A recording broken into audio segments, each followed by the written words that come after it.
সবাইকে স্বাগত জানাচ্ছি আমাদের চ্যাট জিপিটি প্রশিক্ষণ সেশনে। আজ আমরা শুরু করতে যাচ্ছি মডিউল 1, যার নাম হলো বেসিক মাস্টারি। এই মডিউলের মূল লক্ষ্য হলো যারা একেবারে নতুন ব্যবহারকারী তারা যেন খুব সহজেই চ্যাট জিপিটি ব্যবহার করতে শিখে যায়। আপনি হন একজন শিক্ষক, অফিস কর্মচারী, ছাত্র কিংবা আমাদের সবার দৈনন্দিন জীবনে অনেক সাধারণ কাজ থাকে যেগুলো দ্রুত এবং সহজভাবে করার জন্য চ্যাট জিপিটি হতে পারে এক অসাধারণ সহকারী। ধরুন আপনি একটা ইমেল লিখতে চান বা কোনো বিষয়ের ওপর ছোট একটা প্রবন্ধ দরকার, অথবা হয়তো আপনি ইংরেজিতে অনুবাদ চান কিংবা কোনো তথ্য নিয়ে একটু রিসার্চ করতে চান। এই মডিউলে আমরা এসব কিছু ধাপে ধাপে শিখব। আমাদের পুরো মডিউলটি সাজানো হয়েছে 5টি গুরুত্বপূর্ণ অংশে। 1. প্রশ্ন ও প্রম্পট লেখার কৌশল। কিভাবে আপনি প্রশ্ন করবেন যাতে চ্যাট জিপিটি বুঝতে পারে আপনি আসলে কি জানতে চাচ্ছেন। 2. লেখালেখির কাজ, যেমন ইমেল, ব্লগ, সামারি কিংবা চিঠি লেখার কৌশল। 3. অনুবাদ, ব্যাকরণ ও ব্যাখ্যা। কিভাবে ভুল ধরবেন বা কঠিন কিছু সহজভাবে ব্যাখ্যা করাবেন। 4. তথ্য খোঁজা, জিপিটি দিয়ে রিসার্চ বা তথ্য জোগাড় করার সঠিক পদ্ধতি। 5. স্টেপ বাই স্টেপ পরিকল্পনা, বড় কাজকে ছোট ছোট ধাপে ভাগ করে নেওয়ার পদ্ধতি। আর এই পুরো মডিউল শেষ করার পর আপনি শিখে যাবেন কিভাবে চ্যাট জিপিটিকে আপনার বাস্তব জীবনের কাজে লাগানো যায়, আরও স্মার্ট, আরও দক্ষভাবে। তো চলুন শুরু করি আমাদের শেখার এই অসাধারণ যাত্রা। 1.1 কার্যকর প্রশ্ন ও প্রম্পট লেখার কৌশল। এই অংশটা অত্যন্ত গুরুত্বপূর্ণ, কারণ চ্যাট জিপিটি ঠিক কতটা ভালো উত্তর দেবে সেটা নির্ভর করে আপনি তাকে কিভাবে প্রশ্ন করছেন তার ওপর। ধরুন আপনি কাউকে জিজ্ঞেস করলেন, একটু গল্প বলো। এই প্রশ্নে অনেক কিছু হতে পারে, তাই না? কিন্তু যদি বলেন, একটা মজার ভূতের গল্প বলো যেটা স্কুলের ছাত্রছাত্রীদের শোনানো যায়, তখন কিন্তু প্রশ্নটা অনেক বেশি স্পষ্ট হয়ে গেল। এখানেই আসে কার্যকর প্রশ্ন বা এফেক্টিভ প্রম্পট লেখার বিষয়টি। আমরা এই সেশনে শিখব কিভাবে এমনভাবে প্রম্পট লিখলে জিপিটি আরও নির্ভুল, দরকারি আর মানসম্মত উত্তর দেয়। এই টপিকের টিউটোরিয়ালে আমরা যা শিখব: কিভাবে প্রম্পটের কাঠামো বানাবো, কিভাবে নির্দিষ্ট নির্দেশনা দেব, কিভাবে ভূমিকা ঠিক করব, যেমন জিপিটিকে বলবো তুমি একজন শিক্ষক বা তুমি একজন কন্টেন্ট রাইটার। চলুন কিছু উদাহরণ দেখি। প্রথমে সহজ কিছু প্রম্পট, যেমন ধরুন রবীন্দ্রনাথ ঠাকুর সম্পর্কে কিছু বলো, অথবা বাংলায় একটা প্রবন্ধ লিখো জলবায়ু পরিবর্তন। এইগুলো খুবই সাধারণ প্রশ্ন, কিন্তু কাজে দেয়। এই উদাহরণগুলো দেখে সত্যিই বোঝা যায় যে আপনি যত ভালোভাবে জিপিটিকে গাইড করতে পারবেন তার উত্তরও ততটাই নিখুঁত হবে। এটা ঠিক।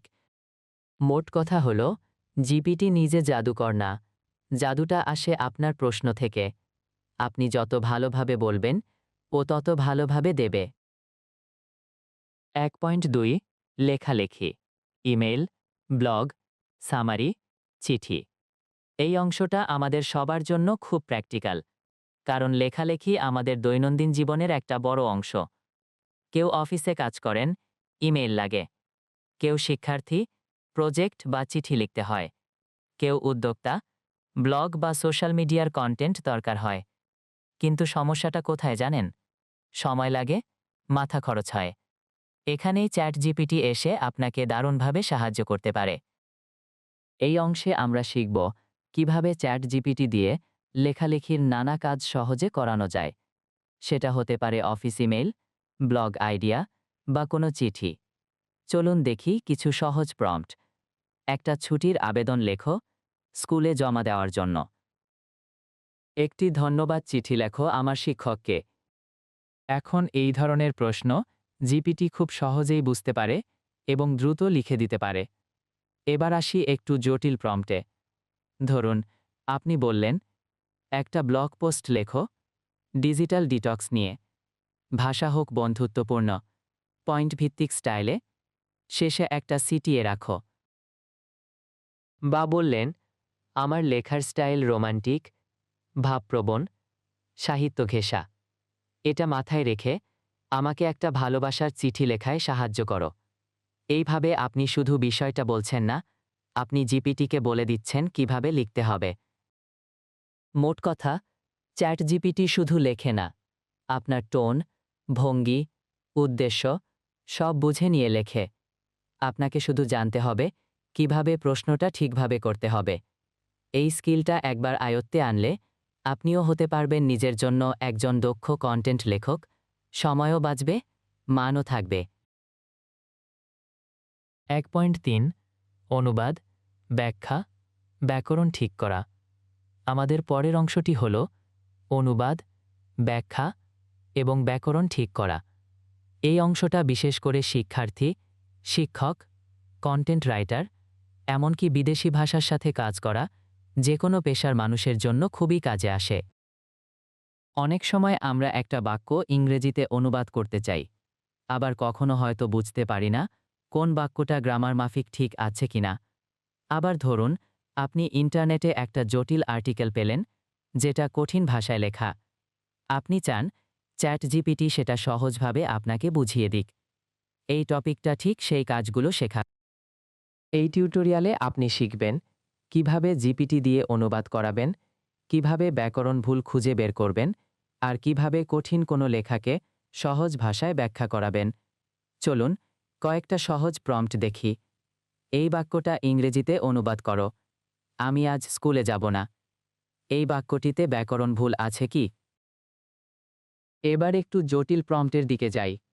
ধরুন আপনি বললেন, এই প্যারাগ্রাফটা 3টা ভাষায় অনুবাদ করো: বাংলা, হিন্দি, আরবি। ইংরেজি text: climate change is Real and dangerous. অনুবাদের নিচে প্রতিটি ভাষার উচ্চারণ যুক্ত করো। আবার আরেকটা হতে পারে, এই জটিল আইনি লেখাটাকে সহজ বাংলায় ব্যাখ্যা করো যেন ক্লাস 8-এর ছাত্র বুঝতে পারে। এইভাবে আপনি জিপিটিকে শুধু অনুবাদের জন্য বলছেন না, বরং বুঝিয়ে বলার জন্য, সহজ করার জন্য নির্দেশ দিচ্ছেন। মনে রাখবেন, জিপিটি শুধু যান্ত্রিক অনুবাদ করে না। আপনি যদি ভালো প্রম্পট দেন, তাহলে জিপিটি মানুষের মতো করে ভাবতে পারে এবং আপনাকে অর্থবহ এবং প্রাসঙ্গিক উত্তর দিতে পারে। তাই যারা অনুবাদ করেন, ব্যাকরণ নিয়ে কাজ করেন বা কারো জন্য কঠিন কিছু সহজভাবে বোঝাতে চান, এই স্কিলটা তাদের জন্য এক কথায় গেম চেঞ্জার। এখন আমরা চলে এসেছি আমাদের শেখার একটা অত্যন্ত গুরুত্বপূর্ণ অংশে, আর সেটা হলো তথ্য খোঁজা ও সার্চ টেকনিক।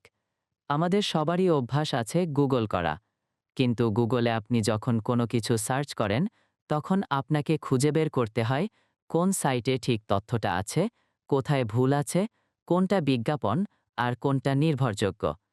চ্যাট জিপিটি এখানে এক ধরনের স্মার্ট সহকারী হিসেবে কাজ করে। আপনি যদি সঠিকভাবে প্রশ্ন করতে জানেন, তাহলে জিপিটি আপনার হয়ে তথ্য খুঁজে এনে দিতে পারে, তাও বেশ গোছানোভাবে।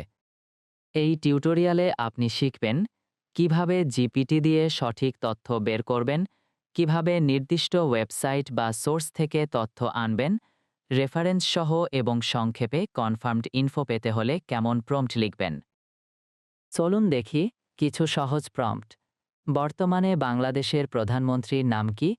গুগল ট্রেন্ডসে 2025 সালে সবচেয়ে জনপ্রিয় টপিক কী ছিল? এই ধরনের প্রশ্নে জিপিটি নিজের জানা তথ্য থেকে উত্তর দেয়। কিন্তু আপনি যদি চাইছেন লাইভ বা আপডেটেড তথ্য, তখন দরকার পড়ে একটু ভিন্ন কৌশলের। এখন আসি জটিল প্রম্পটের উদাহরণে। ধরুন আপনি বললেন, ব্রাউজিং টুল চালু করে নির্ভরযোগ্য সোর্স থেকে বের করো 2025 সালে জিপিটি সম্পর্কে কি কি আলোচনা হয়েছে সংবাদ মাধ্যমে, সূত্র সহ লিঙ্ক দাও, সারাংশ দাও 5 লাইনে। কিংবা টেক ক্রাঞ্চ বা দ্য ভার্জ থেকে 3টি এআই টুলের তুলনামূলক রিভিউ বের করো। এইভাবে আপনি জিপিটিকে দায়িত্ব দিচ্ছেন যেন সে শুধু উত্তর না দেয়, বরং রিসার্চ করে, রেফারেন্স দেয়, এমনকি লিঙ্ক সহ তথ্য হাজির করে। এখানে সবচেয়ে গুরুত্বপূর্ণ বিষয়টা হলো, আপনি যদি জিপিটিকে ঠিকভাবে বলেন কি খুঁজে দিতে হবে, কোথা থেকে দিতে হবে, আর কোন ফরম্যাটে দিতে হবে, তাহলে এটা হয়ে ওঠে একটা শক্তিশালী রিসার্চ সহকারী। অফিসিয়াল রিপোর্ট তৈরি, সংবাদ বিশ্লেষণ, তথ্যভিত্তিক সিদ্ধান্ত, সব ক্ষেত্রেই এই স্কিল কাজে আসবে। আমরা এখন এমন একটা স্কিল নিয়ে কথা বলতে যাচ্ছি যেটা আমাদের দৈনন্দিন জীবনকে অনেক বেশি গোছানো, সংগঠিত আর চাপমুক্ত করে তোলে। আর সেটা হলো টাস্ক ব্রেকডাউন, মানে যে কোনো কাজকে ছোট ছোট ধাপে ভাগ করে ফেলা।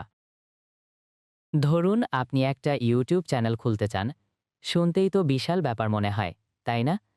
কিন্তু যদি আপনি সেটা টুকরো টুকরো ধাপে ভাগ করেন, যেমন নাম ঠিক করা, আইডিয়া তৈরি, ভিডিও রেকর্ডিং, এডিটিং, আপলোড, তাহলে আর ভয় লাগে না, বরং এক ধরনের ক্লিয়ার রোডম্যাপ তৈরি হয়।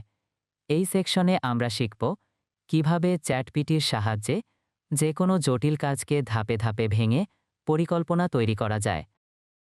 চলুন কিছু সহজ প্রম্পট দেখি। একটি গল্প লেখার ধাপগুলো বলো। স্কুল প্রজেক্টে কিভাবে পোস্টার বানাবো, ধাপে ধাপে বলো।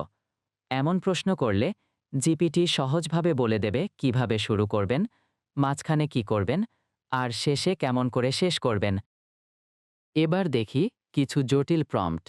আমি একটা ইউটিউব চ্যানেল শুরু করতে চাই, আমাকে একটি স্টেপ বাই স্টেপ প্ল্যান দাও। বা একটি প্রম্পট তৈরি করো যেখানে জিপিটি ইউজারের লক্ষ্য শুনে কাজটাকে ভাগ করে প্রতিটি ধাপে প্রয়োজনীয় রিসোর্স সাজেস্ট করে এবং টাইমলাইন তৈরি করে দেয়। এইভাবে আপনি শুধু প্রশ্ন করছেন না, বরং জিপিটিকে গাইড করছেন যাতে সে আপনার প্রয়োজন অনুযায়ী স্ট্রাকচার্ড প্ল্যান বানিয়ে দিতে পারে। আজকের এই দ্রুতগতির সময়ে আমরা অনেকেই হতাশ হই। কিভাবে কাজ শুরু করব, কোথা থেকে শুরু করব, কোনটা আগে করব। কিন্তু জিপিটির এই প্ল্যানিং স্কিল কাজে লাগিয়ে আপনি শুধু কাজ শুরু করতে পারবেন না, বরং এক ধরনের দিক নির্দেশনাও পাবেন। এটা আপনাকে করবে আরও ফোকাসড, আরও প্রোডাক্টিভ। আমরা এখন মডিউল 1-এর একদম শেষ পর্যায়ে চলে এসেছি। চলুন একটু চোখ বুলিয়ে নিই, এই পুরো মডিউল থেকে আমরা কি কি শিখলাম। প্রথমত, আমরা শিখেছি কিভাবে চ্যাটজিপিটিকে কার্যকরভাবে প্রশ্ন করতে হয়। শুধু প্রশ্ন না, সঠিকভাবে প্রম্পট তৈরি করলে কিভাবে মনের মতো উত্তর পাওয়া যায়, সেই কৌশলও আমরা আয়ত্ত করেছি। দ্বিতীয়ত, আমরা দেখেছি চ্যাটজিপিটি দিয়ে কিভাবে ইমেইল, ব্লগ, সামারি কিংবা চিঠির মতো লেখালেখির কাজ অনায়াসে করিয়ে নেওয়া যায়। এটা আমাদের সময় বাঁচাবে, লেখার মানও বাড়াবে। তৃতীয়ত, আমরা শিখেছি অনুবাদ, ব্যাকরণ সংশোধন আর কঠিন বিষয়কে সহজ করে ব্যাখ্যা করানোর উপায়। অর্থাৎ শিক্ষার্থী থেকে শুরু করে পেশাদার লেখক পর্যন্ত সবাই এই অংশটা কাজে লাগাতে পারবেন। চতুর্থত, আমরা দেখেছি তথ্য খোঁজার স্মার্ট কৌশল। জিপিটির মাধ্যমে কিভাবে রিসার্চ করা যায়, রেফারেন্স সহ নির্ভরযোগ্য তথ্য পাওয়া যায়, সেটা এখন আমাদের জানা। আর সবশেষে আমরা শিখেছি টাস্ক ব্রেকডাউন বা ধাপে ধাপে পরিকল্পনা করার কৌশল। মানে যে কোনো বড় কাজকে এখন আমরা ছোট ছোট ধাপে ভাগ করে নিতে পারি জিপিটির সাহায্যে। সুতরাং এই মডিউলটি শেষ করার পর আপনার হাতে এখন এমন 5টি শক্তিশালী স্কিল আছে যেগুলো দিয়ে আপনি চ্যাট জিপিটিকে আর একটা সাধারণ টুল হিসেবে না দেখে বরং একজন দক্ষ সহকারীর মতো ব্যবহার করতে পারবেন।